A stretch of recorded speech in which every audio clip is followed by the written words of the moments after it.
Hi everyone, I have been making these really pretty transparent and jelly glitter holographic, like shimmery triple layered bows, and I have been cutting them out on my Big Shot machine. I just wanted to show you because I know a lot of people buy these and then if you're anything like me you end up not making anything with them a while because they are a nightmare to glue together. I have not found a single glue that actually permanently glues the bow to the material that doesn't eventually pop open. So I actually got around this by gave up on gluing altogether. Other than gluing the clip on the back, I sew through my bows, sew through all of the layers, and I have a trick with your needle to help you get it through as well without damaging the fabric or the structure or the actual needle itself. So I thought I would show you today. I've got this really pretty material. This is a full transparent rather than a jelly, but it's the same principle. I've got this really pretty, what is it, tropical palm plant? That's what tropical palm plant kind of thing that I got from Sophia Grace. I think it was last year. But like I said, this is what it looks like. And the 3-layer bow on the Big Shot, which is I got the Dolly Bow. It's a felt better trio Dolly Bow that I've used for the large, medium and small loops and the large tails. Like I said, I won't show you on the video because like I said I don't want anyone seeing the dye, because like I said some of them have certain ones, but to get the right amount of fabric, because like I said it does eat a lot, to get the right size loops, and you do waste a little bit, but with this I have not found another way for me to like freehand without me slipping up and like ruining a certain amount of fabric. So this is why I do it this way. So this half part is for the large and the medium loops, and then this other part here, which is this bit, is for the medium loop and the tails. So I'll show you how I place it on. So as I said, these are my large and medium, and you do get an extra small tail on there and a quarter of a medium loop. And then this one goes over here to make sure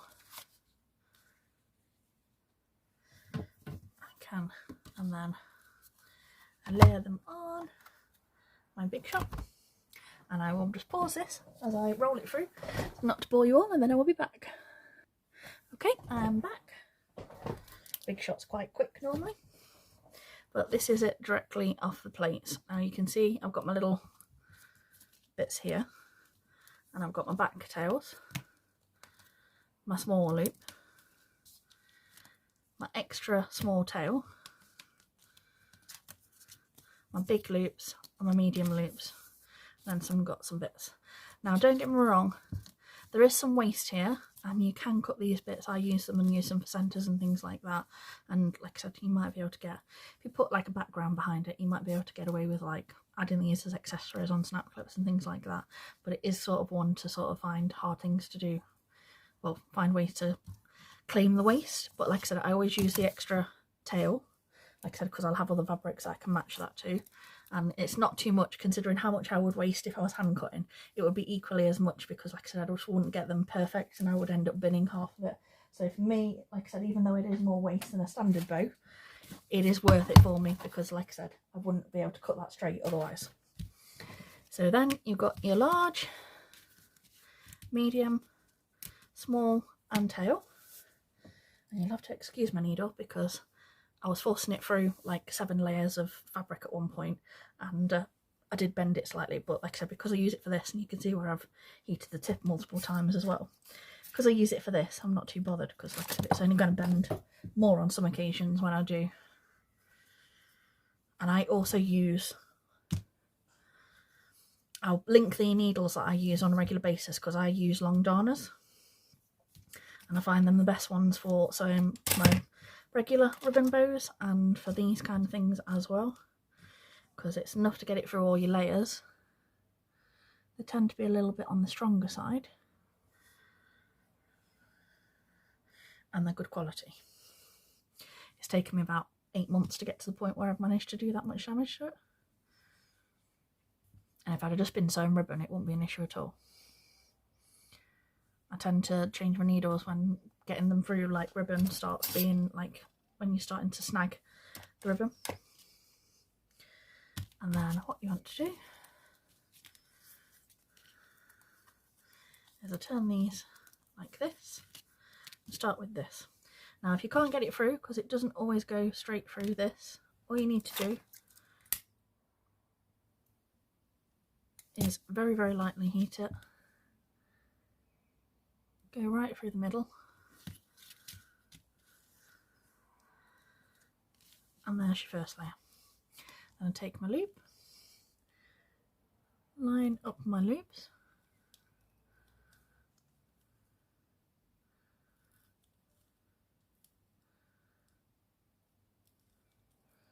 like this, and again, teeny tiny little bit of heat.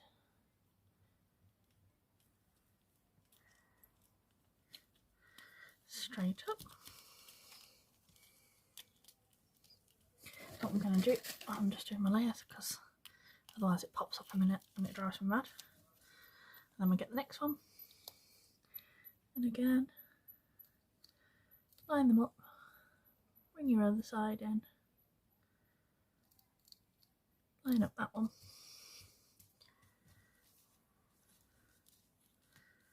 take your needle, lightly heat it up. If it doesn't go through straight away, give it a little longer, straight through. Move my clip, last layer. And this works on 3 loops, 2 loops or 1. Like I said, the principle is exactly the same whether or not you want to do 1 layers or all 3. But I thought if I'm going to do this, I may as well do it properly and show you.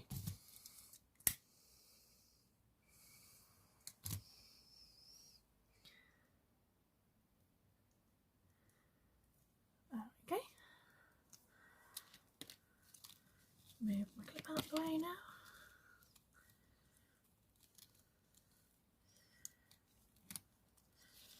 And bring them all the way down.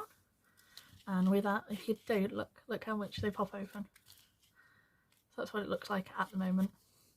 And I just pull it all the way down, like this. Line up all my loops, so they're all nice and tidy. Bring it all the way around. And then I just take my thread, and this is extra strong Gutermann extra strength thread. And you can use any like really strong thread that you wanted to. You could potentially do just a wrap around rather than sewing through, but I just like the extra security that the couple of the stitches, that stitch, or you could do a stitch over if you wanted to. And I just wrap that through a couple of times like that, nice and tight. Cut that extra off. Now with this, you could line your clip if you want to. I personally don't.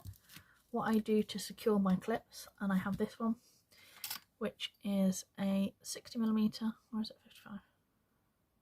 60mm, or 2 1/4 inch. And I have this super glue, which is an industrial grade super glue.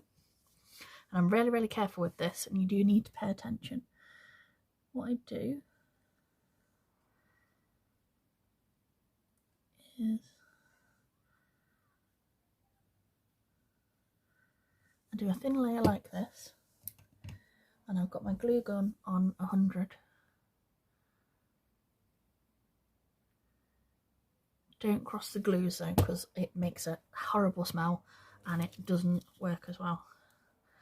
And then line it at the centre of your clip, and I hold it down with my fingers because the glue gun does grip, but it doesn't set straight away, whereas the super glue only tends to take 10 to 15 seconds to glue, and it will go like this.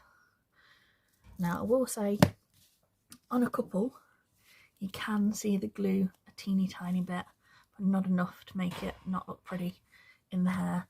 and like certain things you wouldn't even notice it at all, like on these ones and these ones. But like I said, if you wanted to make it extra pretty, you could just line the clip with ribbon. But the less ribbon you have on the bow, the more pull friendly and like swim friendly and things that they'll be. So that's why I was thinking on when I was doing it. And then I've just got some ribbon for the centre.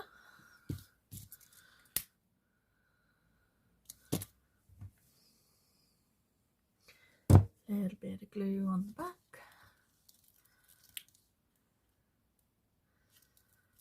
And round we go. Once. Open. Round. Round. Cut off.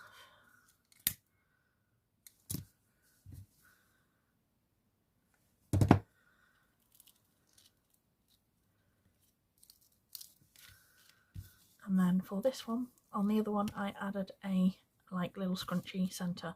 So I've got this piece of 1 inch ribbon, and it's 2.5 inches. What you want to do is make an S shape on the back of your thumb, like this, and line it up so you've got that like S shape there. The blue clear bit will be lighter, and then pinch / melt that together, and then you do the same the opposite side. I'm just going to straighten that up. My cutting skills today have been, well, my straightness of my cutting skills today have not been the best. And then again on the back, make that S shape there, and then the blue clear bit of the flame.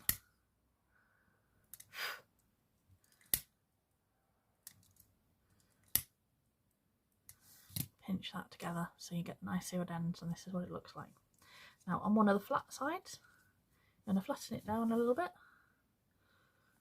put some glue on it there, turn this over, and I'm going to start at an angle over this way, and then we bring it over,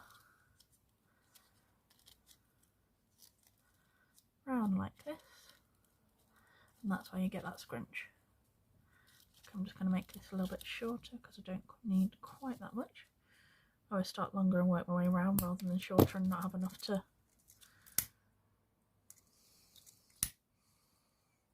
be able to fully wrap it.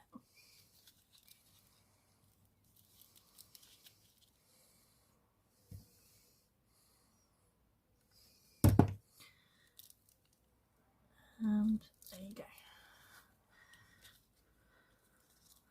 And if your loops are a little bit flat, what I do is with a pencil or a, on this occasion it's my gem pen, just take that, press it down. If you wanted to, you could take your hairdryer and just sort of blast them, and it will give it a little bit more plumpness because they can get a little bit flat on some occasions. So I just do that and give them a little plump up. But there you go. Super cute, transparent, that are not going to pop apart and unglue themselves.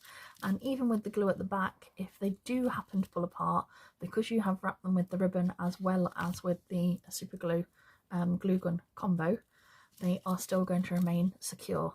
And like I said, while eventually the ribbon may, if they do go into a pull with them, while the ribbon may eventually sort of wear down and disintegrate, the bow themselves, you could just have them the middle replaced kind of thing, and the backs you wouldn't really do too much damage to the actual transparent of the bows themselves. And it'd be the same with all of these ones. They're just so pretty, and I think they're great for like summer and like pool time and things like that.